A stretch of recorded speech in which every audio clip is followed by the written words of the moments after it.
आपका स्वागत है। एमजी स्टोरीज में यहाँ हर कहानी एक अनजान दुनिया का दरवाजा खोलती है और आज भी हम एक नई यात्रा का आगाज करेंगे। आइए एक और कहानी में खो जाएं और नए सफर का आनंद लें। आज का एपिसोड। अब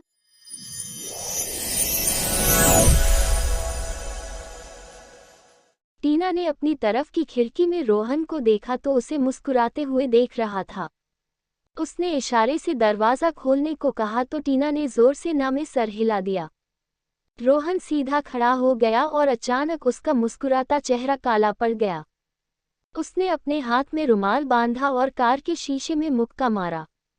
वो मुक्का तेज था कि गाड़ी हिल गई। टीना की चीख निकल गई और उसने सागर को कस के पकड़ लिया। ड्राइवर ने कहा, मैडम, ये लोग रॉय के लोग हैं। यहाँ क्यों है? टीना तो डर से कांप रही थी और सागर को अभी समझ नहीं आ रहा था कि वो क्या करे। रोहन फिर मुक्का मारा और तीसरे मुक्के में कांच में दरार आ गया। चौथे मुक्के में कांच टूट गया। रोहन के हाथ से खून निकल रहा था लेकिन अब टीना और उसके बीच में कुछ नहीं तो उसकी मुस्कान वापस आ गई। उसने अपना हाथ आगे बढ़ाया और कहा, टीना, क्या तुम मुझे छोड़कर जाना चाहती हो? टीना का दिल डर और घबराहट से बहुत जोर से धड़क रहा था। अब तो उसे सांस भी नहीं आ रही थी। उसे खुद से ज्यादा सागर के लिए डर लग रहा था। रोहन ने अंदर से दरवाजा खोला और टीना को बाहर खींच लिया। लेकिन सागर ने टीना का हाथ नहीं छोड़ा और गुस्से से कहा, छोड़ो मेरी दीदी को। ये तो किडनैपिंग है। छोड़ो मेरी दीदी को। रोहन ने सागर को देखा, फिर टीना को और उसके कान में फुसफुसाते हुए कहा, क्या मैं इसे मार दूं? टीना का दिल धड़कना भूल गया। नहीं, नहीं, मेरे भाई को कुछ मत करना। फिर सागर से बोली, सागर छोड़ मुझे, तू घर जा। लेकिन सागर उसे छोड़ने को तैयार नहीं था। नहीं दीदी, मैं नहीं छोड़ूंगा। अगले ही पल रोहन ने अपनी गन निकाली और सागर के बगल में फायर कर दी। दोनों भाई बहन सकपका गए और जम गए। ऊप्स, मिस हो गया। फिर टीना को सागर की पकड़ से छुड़ाकर गले लगा लिया और उसके इमोशंस बाहर आने लगे। तुम मुझे छोड़कर कैसे जा सकती हो? टीना, नो, तुम ऐसा नहीं कर सकती। तुम मुझे छोड़कर नहीं जा सकती। I love you. अगले ही पल रोहन ने टीना को कंधे पर उठा लिया। टीना चौंक गई और चिल्लाने लगी, रोहन, रोहन, मुझे छोड़ो, मुझे नीचे उतारो, लीव मी, मुझे नहीं जाना तुम्हारे साथ। छोड़ो। टीना के चिल्लाने से रोहन को फर्क नहीं पड़ रहा था। कार में टीना को बैक सीट में फेंककर रोहन ने कहा, जॉनी, टीना के भाई को ले चलो। टीना ने कहा, मैं चल रही हूं ना, उसे जाने दो। रोहन ने टीना को देखा और उसकी आंखों में उसके लिए बहुत प्यार था। तुम भागो नहीं, उसकी गारंटी है तुम्हारा भाई। चिंता मत करो, मैं उसका बहुत अच्छे से ख्याल रखूंगा। टीना की सांसें धीमी हो रही थी। उसे सांस लेने भी तकलीफ हो रही थी। रोहन ने उसके पीले पड़े चेहरे को अपने हाथों से थाम लिया और टीना के माथे पर किस करते हुए कहा, तुम डरो मत, उसे कुछ नहीं होगा। जब तक तुम मेरे पास रहोगी उसकी सांसें उसके पास रहेगी।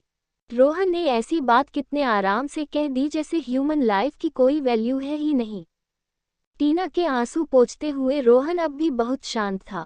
लेकिन टीना के अंदर तूफान आया हुआ था और उसकी हार्ट बीट धीमी हो गई तो वो बेहोश हो गई। रोहन घबरा और चिल्लाते हुए कहा, फार्म हाउस चलो और डॉक्टर को पहुंचने बोलो। रास्ते भर वो टीना को ऐसे पकड़े हुआ था कि अगर वो उसके बाहों से छूटी तो वो गायब हो जाएगी। समीर को पता चल गया कि रोहन ने उसके बच्चों को किडनैप कर लिया है। वो तुरंत विमला रॉय से मिलने चला गया। विमला रॉय घर में ही थी लेकिन समीर से मिलने से मना कर दिया। समीर को बर्दाश्त नहीं हुआ तो दांत पिसते हुए एक गार्ड से कहा, विमला रॉय से कहो अगर वो मुझसे मिलने नहीं आई तो उसका पोता रोहन को अपने हाथों से मार देगा। और मैं मजाक नहीं कर रहा, मेरे बच्चों के लिए वो किसी को भी मार सकता है। समीर की आंखें गुस्से से लाल थी। इससे वो गार्ड भी घबरा गया और विमला को बताने चला गया। कुछ देर में समीर को अंदर बुला लिया गया। समीर ने विमला के सामने हाथ जोड़कर कहा, मैडम रॉय, मैं आपसे रिक्वेस्ट करता हूँ, प्लीज मेरे बच्चों को अपने पोते से छुड़वाइए। वो मेरी बेटी के पीछे पड़ा गया है। क्या आप कुछ ऐसा कर सकती है जिससे आपका पोता आपको मिले और मुझे मेरे बच्चे। विमला रॉय ने समीर को ध्यान से देखा और मुस्कुराते हुए कहा, सिर्फ सुना था, आज देख भी लिया। तुम सच में कुछ अलग हो, किसी से डरते नहीं हो। समीर ने कुछ नहीं कहा। ओके, मैं प्रॉमिस करती हूँ, जैसा तुम चाहते हो वैसा ही होगा, लेकिन तुम्हें यहाँ से जाना पड़ेगा। समीर ने ओके कहा और प्रॉमिस किया। फार्म हाउस में एक लेडी डॉक्टर ने टीना को चेक किया और कहा, बीपी लो होने से बेहोश हो गई, ये दवाइयाँ खिलाइए, ठीक हो जाएगी। डॉक्टर चली गई, लेकिन रोहन का दिल बहुत बेचैन हो गया। उसने टीना के सर को सहलाते हुए धीमे से कहा, चाहे कुछ भी हो जाए मैं तुम्हें नहीं जाने दूंगा। तभी रोहन का फोन बजा। विमला रॉय का फोन था, लेकिन उसने काट दिया। उसने अपना फोन ऑफ कर दिया और कब टीना का हाथ पकड़े उसे नींद आ गई पता नहीं। आधी रात में टीना की नींद अचानक खुल गई और वो लंबी लंबी सांसें लेने लगी।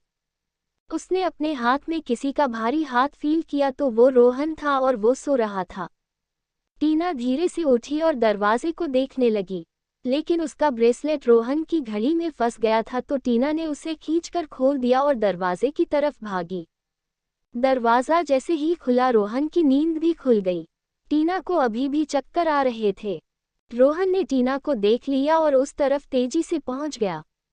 उसने फौरन उसे पकड़ लिया और उसकी पीठ को अपने सीने से लगाकर कहा, क्या तुम्हें अपने भाई की जान प्यारी नहीं? टीना घबरा गई और उसका चेहरा सफेद पड़ गया। क्या हुआ बेबी? अब नहीं भागना, सोचना भी मत। नहीं, मैं तुम्हारे भाई को तुम्हारे भागने की हर कोशिश में जलाता रहूंगा। टीना इतना डर गई अब वो सिसक भी नहीं पाई। रोहन ने आगे कहा, चलो आज से ही शुरुआत करते हैं। और वो टीना को अपने साथ ले जाने लगा। टीना ने दबी हुई आवाज में कहा, मैं नहीं भागूंगी, उसे कुछ मत करो। वो बोलती रही, लेकिन रोहन को कोई फर्क नहीं पड़ा। जब दोनों एक कमरे में आए तो सागर को एक चेयर से बांधा गया था। उसके सर से खून निकल रहा था। सागर, उसे चोट लगी है, उसे हॉस्पिटल ले चलो। दीदी, तुम भागो दीदी, ये सब डरपोक है, रोहन ने हंसते हुए कहा। Brave boy. टीना ने सागर को चुप रहने का इशारा करते हुए कहा, सागर प्लीज कुछ मत बोलो, चुप रहो। नो दीदी, मैं नहीं डरता, ये तो मैन ही नहीं, इसलिए तुम पर जोर लगा रहा। अगर कोई इससे ज्यादा पावरफुल आ जाए न तो जमीन में रेंगने लगेगा। ये सब सुनते ही रोहन का गुस्सा बढ़ रहा था, जिसे टीना ने अपनी कलाई पर फील किया। सागर प्लीज प्लीज चुप रहो। सागर फिर कुछ बोलने वाला था कि एक गोली चली और सीधे उसके दिल पर लगी। टीना के लिए जैसे समय रुक गया। सागर ने भवें सिकोड़ ली और अपनी बहन को बेबसी से देखा, जैसे कह रहा हो, सॉरी दीदी, मैं आपको बचा नहीं पाया। उद्धरण ... तभी उसकी आंखों में अंधेरा समा गया।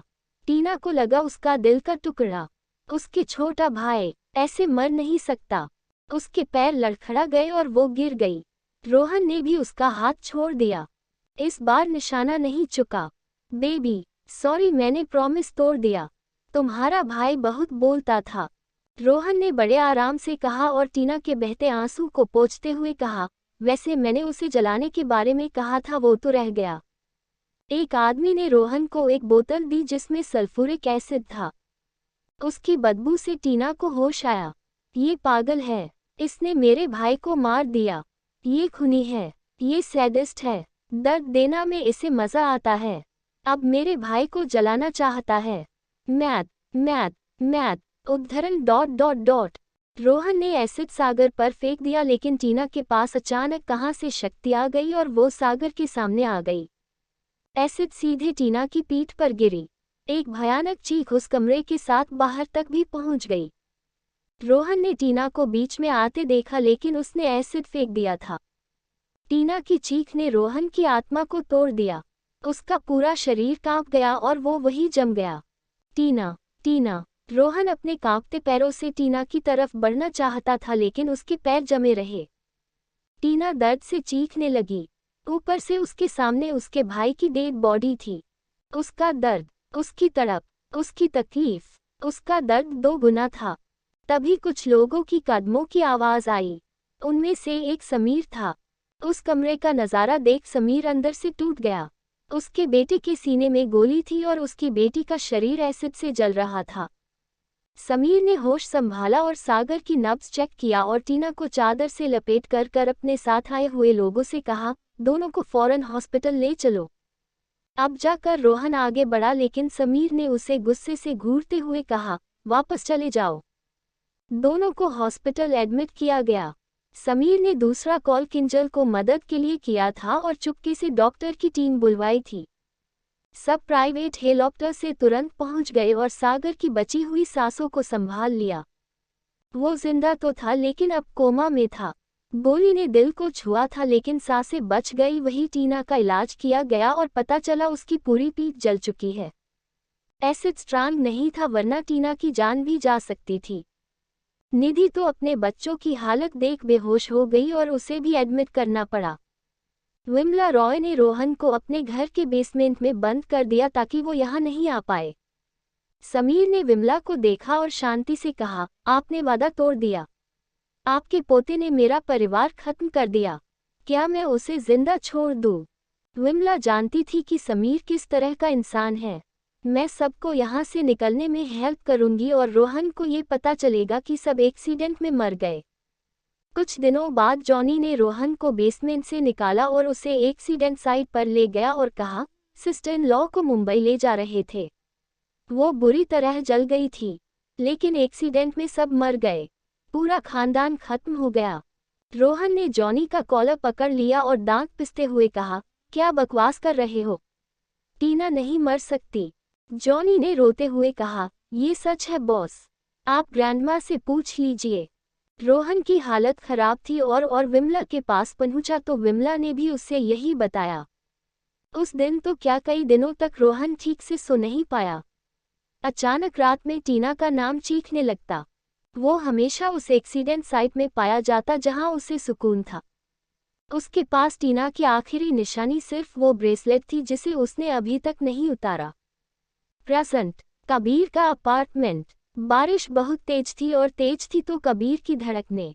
टीना ने अपने आंसू पोंछे और कहा, उस दिन से सागर कोमा में है।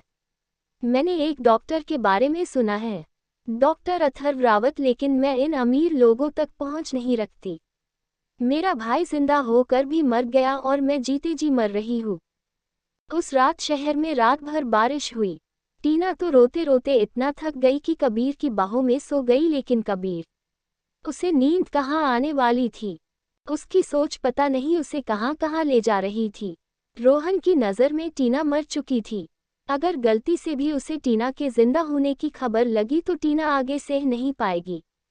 मुझे टीना को अच्छे से प्रोटेक्ट करना होगा। कबीर के दिमाग में सबसे पहली बात यही आई। लेकिन दूसरी बात यह थी कि अगर टीना को उसके झूठ का पता चला कि वो कोई अकाउंटेंट या गरीब इंसान नहीं बल्कि सिंघल कॉर्पोरेशन का डिप्टी सी छोटी वो है और उसके पास इतना पैसा है कि उसे खुद नहीं पता, तब क्या होगा? इस मामले में वो उस बास्टर्ड रोहन से अलग नहीं है। उसने भी झूठ बोला और कबीर ने भी। तभी उसका फोन बजा। कॉलर का नाम देख कबीर ब्लैंक हो गया। कबीर, तुम सोए नहीं? कबीर ने लंबी सांस ली और कहा, नहीं वी, तुम क्यों जागी हो? मैं बहुत अपसेट फील कर रही और आवाज से लगता है तुम भी हो। हम दोनों कुछ देर चुप रहे। दोनों अपनी अपनी प्रॉब्लम शेयर करना चाहते थे लेकिन कर नहीं पा रहे थे। वो भी इसलिए क्योंकि दूसरा परेशान था और उसकी प्रॉब्लम जानकर और परेशान न हो जाए। तभी ध्रुवी ने कहा, तुम बताओगे कि मैं बताऊं? फाइनली ध्रुवी ने बताने का सोचा। पहले तुम बताओ, मेरी कहानी लंबी है। ध्रुवी ने कहा, मुझे नक्श शेखावत का फोन आया था। वो मुझसे मिलना चाहता है। मैंने मना तो कर दिया लेकिन मुझे पता है वो मुझसे मिलने का रास्ता खोज लेगा। तो मिल लो, आगे क्या करना है उससे मिलकर सोच लेना, कबीर ने सजेस्ट किया। ध्रुवी ने झुंझलाते हुए कहा, कबीर उसे मुझसे मतलब नहीं है। बस मैं मॉम की कॉपी हूँ इसलिए ये सब हो रहा है। डैड ने कहा था कि उससे पीछा छुड़ाना आसान नहीं। कबीर ने कुछ देर सोचा और टीना की तरफ देखा जो करवट बदलने की कोशिश कर रही थी। उसे कबीर ने दूसरी तरफ कर दिया और लिविंग रूम में आ गया। बाहर तेज बारिश हो रही थी। खिड़की से तेज बारिश को देखते हुए कहा, अब ये तो तुझे खुद हैंडल करना होगा। मैं कोई हेल्प कर सकता हूँ तो बता देना। ध्रुवी ने अपने तकिए में एक पंच मारा। कबीर भी क्लूलेस है। लगता है मैंने खुद मुसीबत मोल ले ली। उद्धरण डॉट डॉट डॉट। फिर ध्रुवी ने पूछा, अब तुम बताओ क्या हुआ? टीना से रिलेटेड कुछ है क्या? कबीर ने हमम किया और धीरे धीरे सब कुछ बता दिया। ध्रुवी शॉकड रह गई। वो कमीना बास्टर्ड भाभी को जानता है, और इस हद तक। मेरे हिसाब से इसका एक ही उपाय है कि भाभी को किसी भी तरह उस रोहन रॉय से दूर रखो। मैं भी हेल्प करूंगी, और हो सके तो जितने लोगों की हेल्प ले सकते हो ले लो। तुम ऑल टाइम उनके साथ नहीं सकते। मैं भी यही सोच रहा, ध्रुवी ने आगे कहा, और भाभी के भाई के लिए अथर्व अंकल से बात करो। उससे पहले अर्थ से पूछो, और हाँ, जितनी जल्दी हो सके अपना सच बता दो। ओके, कबीर ने कहा और दोनों ने फोन रख दिया। कबीर को बहुत बेचैनी होने लगी। टीना को किसी भी हालत में खोना नहीं चाहता था। वो वापस कमरे में गया और टीना को पीछे से गले लगाकर सोने की कोशिश करने लगा। नक्श को अपने खबरियों से पता चला कि ध्रुवी बहुत दिनों से घर से नहीं निकली है, लेकिन उसके कॉलेज में एग्जाम्स है तो एग्जाम देने वो कॉलेज जरूर जाएगी। तुमसे मिलने का चांस मैं ढूंढ लूंगा। तुमसे बात करना बहुत जरूरी है। मैं खुद को तो समझ गया लेकिन अब तुम्हें समझाना है। उद्धरण डॉट डॉट डॉट। नक्श ये सब मन ही मन सोच रहा था और ध्रुवी के साथ स्पेंड किए गए टाइम को याद कर उसके होठों पर मुस्कान थी। उसने बाहर देखा तो बहुत तेज बारिश हो रही थी। उसने अपने बैकयार्ड में ओपन जिम बनवाया था। वो वहां गया और अपनी टी शर्ट उतार दी और बारिश में ही ट्रेनिंग में लग गया। शहर में लगातार 3 दिनों तक बारिश हुई और शहर लगभग डूब गया। सारे कॉलेज और स्कूल बंद हो गए और साथ ध्रुवी की एग्जाम भी पोस्टपोन हो गई। अर्नव खुशी खुशी ध्रुवी के कमरे में आया और कहा, अब तो एग्जाम अगले महीने ही होंगे। ये बेमौसम बरसात ने तो कमाल कर दिया। लेकिन ध्रुवी काफी उदास बैठी थी। अर्नव ने आश्चर्य से पूछा, सबसे ज्यादा तो खुश तुझे होना चाहिए था। तो क्या हुआ? ध्रुवी ने मुंह बनाते हुए कहा, 1 हफ्ते की पढ़ाई वेस्ट हो गई तो दुखी ना हो तो पार्टी करो।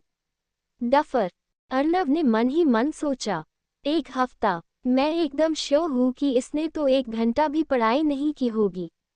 उद्धरण डॉट डॉट डॉट। अर्नव ने भी ध्रुवी का साथ देते हुए उदास होने की एक्टिंग करते हुए कहा, बेचारी वी। सब कुछ बंद होने की खबर नक्श को भी थी। वो दिन गुजरने का इंतजार कर रहा था कि उसे ध्रुवी से मिलने का मौका मिले, लेकिन बारिश नहीं रुकी। सैंडबैग में पंच करते हुए जैसे नक्श बारिश की बूंदों को पंच कर रहा था। उसे बहुत गुस्सा आ रहा था। उसकी छुट्टियां भी खत्म होने वाली थी। अगर वो ध्रुवी से बात नहीं कर पाया तो अगले 6 महीने तक नहीं कर पाएगा। नहाकर उसने फिर से ध्रुवी को फोन किया, लेकिन शायद उसका नंबर ब्लॉक था। उसने अपने एक सर्वेंट से फोन उधार लिया और एक मैसेज किया, ध्रुवी, मेरा सब्र अब खत्म हो रहा है। मुझे तुमसे मिलना है। अगर तुम आज शाम होटल सिट्रस नहीं आई तो आज रात मैं तुम्हारे घर, फिर तुम्हारे रूम में मिलूंगा। Nobody can stop me. Dhruvi तो दीक्षित के साथ चेस खेल रही थी। उसने मैसेज देखा और सकपका गई। उसके चेहरे का रंग उड़ गया जिसे दीक्षित ने देख लिया। क्या हुआ, अपने ग्रेडपा को नहीं बताओगी? ध्रुवी ने कहा, कुछ खास नहीं, मैं हैंडल कर लूंगी। कुछ जरूरी हुआ तो जरूर बताओगी। फिर ध्रुवी ने बत्तीसी दिखाए, लेकिन अंदर ही अंदर वो बहुत घबरा रही थी। दीक्षित ने ध्रुवी के हाव भाव देखे और समझ गया कि कुछ तो है, लेकिन उसने नहीं पूछा। ये जवान लोग पता नहीं क्या क्या करते हैं। सबने मेरी ही खुराफाती स्वभाव को अपना लिया है। पहले दिशांक, फिर दक्ष और अंगद, और अब ये तीनों बच्चे। मेरी सुमन और अनु ही सबसे प्यारी है। उद्धरण डॉट डॉट डॉट। सोच वो मन ही मन हंसने लगे। ध्रुवी अपने कमरे के चक्कर काट रही थी। उसे बहुत टेंशन थी। वो बालकनी की तरफ गई और देखा बाहर बारिश हो रही है। लगता है आज भी बारिश रुकने वाली नहीं, लेकिन उस नक्श को कौन रोकेगा? मैं उससे नहीं मिलना चाहती, लेकिन वो यहाँ आ गया तो। ध्रुवी ने बालकनी का दरवाज़ा बंद कर लॉक कर दिया।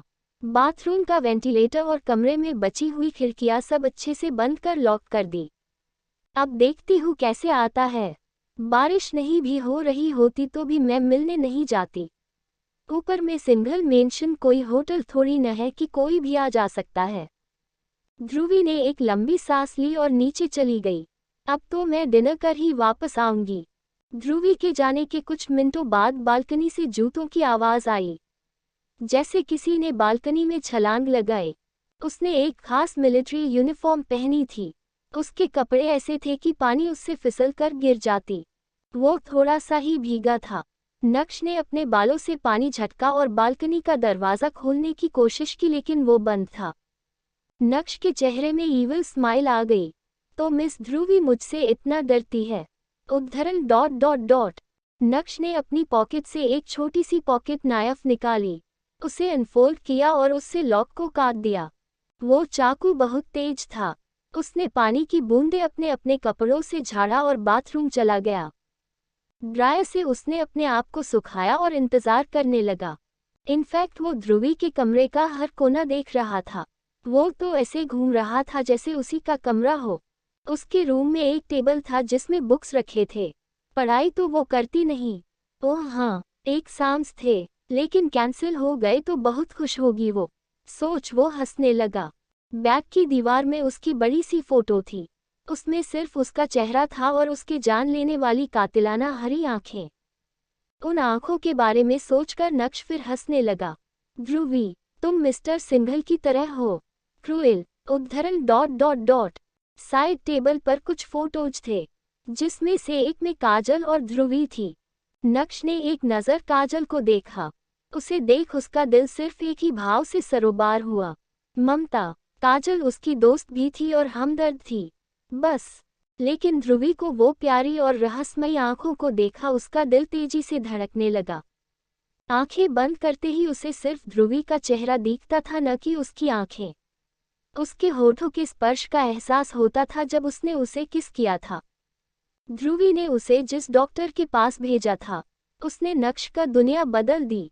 उसी डॉक्टर ने उसे एहसास दिलाया कि काजल ने उसे बस ममता दी। वो उस स्टेज में थी जब उसे एक इमोशनल सपोर्ट चाहिए था और नक्श था। नक्श ने उसके प्यार को, ममता को बड़े होते होते कुछ और ही नाम दे दिया। ये बात तुमने मुझे कितनी बार समझाना चाहा, लेकिन मैं समझ नहीं पाया। उद्धरण डॉट डॉट डॉट। लगातार कुछ सेशन के बाद उसे एहसास हुआ कि वो ध्रुवी की तरफ अट्रैक्टेड है। इसीलिए नहीं क्योंकि वो काजल की परछाई है, बल्कि इसीलिए कि वो ध्रुवी है, सबसे अलग और बेडेस गर्ल है।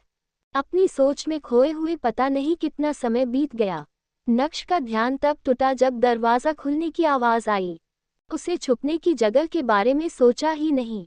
सबसे नज़दीक चेंजिंग रूम था तो वो वहां घुस गया। उसने अपनी सांसों को धीमा भी कर लिया।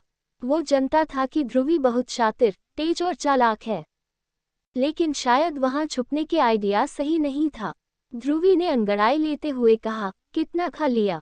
ग्रैंड मॉम की कुकीज का तो कोई जवाब नहीं, लेकिन मेरा पेट, हाय, कुछ ज्यादा ही भर गया है। खैर छोड़ो, सो जाऊंगी तो ठीक हो जाएगा। फिर वो चेंजिंग रूम की लाइट ऑन की और अपना पजामा निकालने लगी। उसने ब्लैक कलर की स्पगेटी और शॉर्ट्स निकाले और बाथरूम चली गई। नक्श ने चैन की सांस ली, लेकिन अचानक वो सोचने लगा, मैं डर क्यों रहा हूँ, चुप क्यों रहा हूँ? मैं तो ध्रुवी से ही मिलने आया हूँ ना। Damn it. ध्रुवी चली गई लेकिन वो वहां से निकला नहीं। कुछ देर बाद नक्श को बाथरूम खुलने की आवाज आई। तभी वो धीरे से बाहर निकला और ध्रुवी को देखने लगा।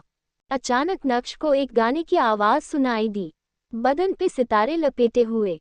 नक्श की भवें सिकुड़ गई और अगले ही पल एक छोटी सी मुस्कान उसके होठों पे तैर गई।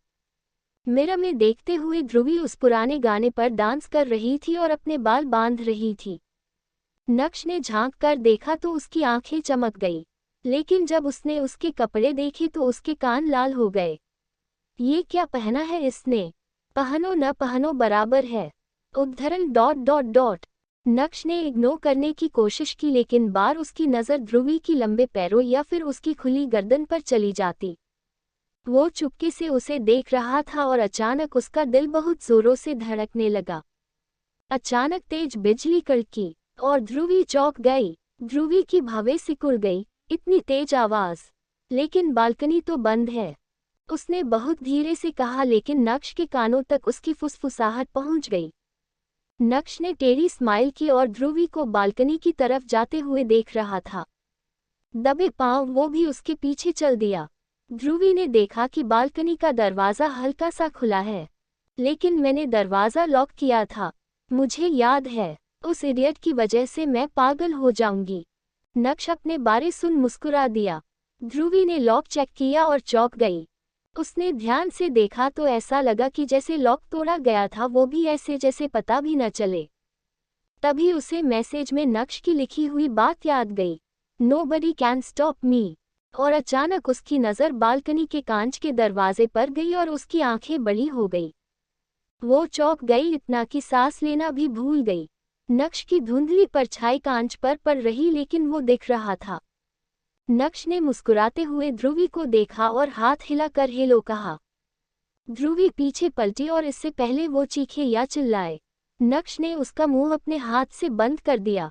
शह, चिल्लाना मत, नक्श ने कहा। ध्रुवी तो इतना हैरान थी कि वो अभी भी शॉक में थी। इतनी सिक्योरिटी के बाद भी ये अंदर कैसे आ सकता है? उद्धरण ... नक्श को ध्रुवी का शॉक चेहरा बहुत क्यूट लग रहा था। उसकी आंखों में अपना अक्स देख उसे बहुत खुशी हो रही थी। यही उसकी जगह थी। जिस तरह से वो ध्रुवी से दीवानों की तरह प्यार करने लगा, ध्रुवी भी उसे वैसे ही प्यार करे। कुछ देर में ध्रुवी को होश आया और उसने नक्श को धक्का दे दिया। वो पतली सी लड़की कमजोर नहीं थी। ध्रुवी का चौंकना अब झुंझलाहट में बदल गया। उसने कहा, तुम अंदर कैसे आए? क्यों आए? मैंने कह दिया कि मुझे तुमसे नहीं मिलना, तो फिर क्यों मुझे परेशान कर रहे तुम? हाँ, प्लीज लिव मी अलोन। मुझसे गलती हो गई, मैंने तुम्हें डिस्टर्ब किया। Please just go. नक्श ने भवें सिकोड़ते हुए कहा, तुम इतना गुस्सा क्यों हो रही हो? ध्रुवी स्पीचलेस हो गई। गुस्सा नहीं करूं तो गाना गाओ। अभी के अभी निकलो यहाँ से, वरना मैं डैड को बोल दूंगी। नक्श ने कहा, ओके, जाओ बोल दो, लेकिन पहले कुछ कपड़े पहन लो। अचानक ध्रुवी को याद आया कि उसके नाइट ड्रेस पहनी है, वो भी छोटी सी। उसने तो ब्रा भी नहीं पहनी। बेशर्म, pervert, rascal, how dare you, I will kill you. Dhruvi ने नक्श को उसके घुटनों पर एक लात मारी और चेंजिंग रूम की तरफ भागी। अचानक वार से नक्श थोड़ा लड़खड़ाया, लेकिन अगले ही पल उसने ध्रुवी के पैर पकड़ लिया। इससे ध्रुवी गिरने वाली थी, लेकिन नक्श ने उसे गिरने नहीं दिया। क्या तुम मुझसे लड़ना चाहती हो? लेकिन मैं लड़ना नहीं चाहता। मैं तो तुम्हें किस करना चाहता हूँ। ध्रुवी ने छटपटाते हुए कहा, छोड़ो मुझे। तुम पागल हो चुके हो। तुम्हें डॉक्टर की जरूरत है। अगर तुम ऐसे ही चिल्लाते रही तो मैं किस कर लूंगा, और तब तक नहीं छोड़ूंगा जब तक तुम्हारे लिप्स तक नहीं जाते। ध्रुवी ने नक्श के पेट में घुटनों से वार किया, जिससे वो उससे छूट गई और भाग गई। ध्रुवी अपने कपड़े पहले बदलना चाहती थी, उसके बाद वो इसे बहुत पिटेगी। लेकिन नक्श तेज था। उसने ध्रुवी को पकड़ा और बेड पर गिरा दिया। नक्श, क्या कर रहे तुम? तभी उसने ध्रुवी को ब्लैंकेट में लपेट दिया। वो कछुए की तरह लग रही थी। नक्श ने उसके गले लगा लिया ताकि वो भाग न पाए। मेरी बात सुनो, मुझे तुमसे बात करनी है, कुछ कहना है, नक्श ने सीरियसली कहा। देखो, मैं तुम्हारी बकवास सुनने के मूड में नहीं हूँ। इनफैक्ट मुझे तुमसे बात ही नहीं करनी, तुम बेकार ही। तभी नक्श ने कुछ कहा और ध्रुवी ने बोलना बंद कर दिया। ध्रुवी चौंक गई और उसे घूरने लगी। उसकी आंखों का गुस्सा गायब हो गया और आश्चर्य ने उसकी जगह ले ली। क्या कहा तुमने? ध्रुवी ने पूछा। नक्श ने लंबी सांस ली और दोबारा कहा, मुझे लगता है कि मुझे तुमसे प्यार हो गया है। ध्रुवी ने एकटक कुछ देर नक्श को देखा और फिर हंसने लगी। नक्श कंफ्यूज हो गया, तुम हंस क्यों रही हो? ध्रुवी ने हंसते हुए कहा, तुम्हें लगता है? सो फनी, तुम्हें सिर्फ लगता है और तुम कन्फेस करने आ गए। तुम बहुत अजीब हो। नक्श ने कुछ नहीं कहा।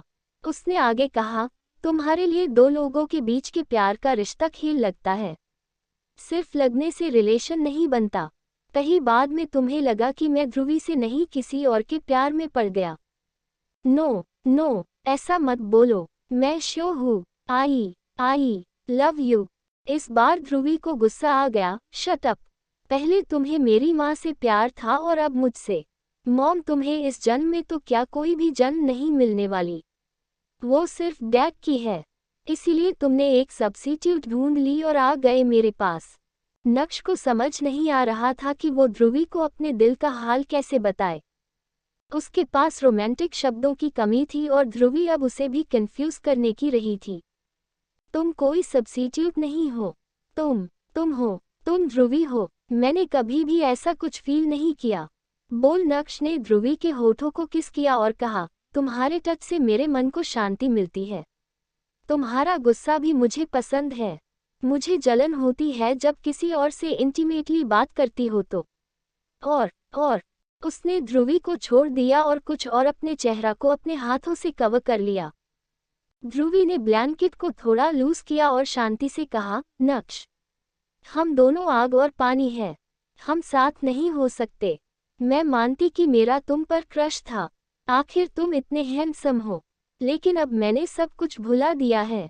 बेहतर होगा तुम भी आगे बढ़ जाओ। नक्श ने ध्रुवी की भावें सिकोड़ते हुए देखते हुए पूछा, तुम आगे क्यों बढ़ गई? क्या मैं तुम्हारा क्रश बनने लायक भी नहीं? नक्श बहुत इमोशनल हो गया और ध्रुवी सकपका गई और कुछ नहीं बोल पाई। मन ही मन वो बोली, वजह मॉम है, सही हो या गलत, मॉम की जगह कोई नहीं ले सकता। उद्धरण ... जस्ट लव मी ध्रुवी, और मैं हमेशा तुमसे प्यार करूँगा। जब तक मैं जिंदा तब तक सिर्फ तुमसे प्यार करूँगा। मुझे रिजेक्ट मत करो। नक्श को जब कोई जवाब नहीं मिला तो उसकी मुठिया कस गई और उसकी आंखों से पानी गिर गया। गाइस, नेक्स्ट एपिसोड का टारगेट 100 है। जैसे ही 100 लाइक्स हो जाएंगे नेक्स्ट एपिसोड आ जाएगी, इसलिए लाइक करना ना भूले। और ऐसे ही और भी मज़ेदार कहानियों को सुनने के लिए इस चैनल को सब्सक्राइब कर ले और बेल आइकॉन को भी ऑल पे सेट कर ले, जिससे कि आपको तुरंत लेटेस्ट एपिसोड की नोटिफिकेशन मिल जाएगी। Thanks for watching.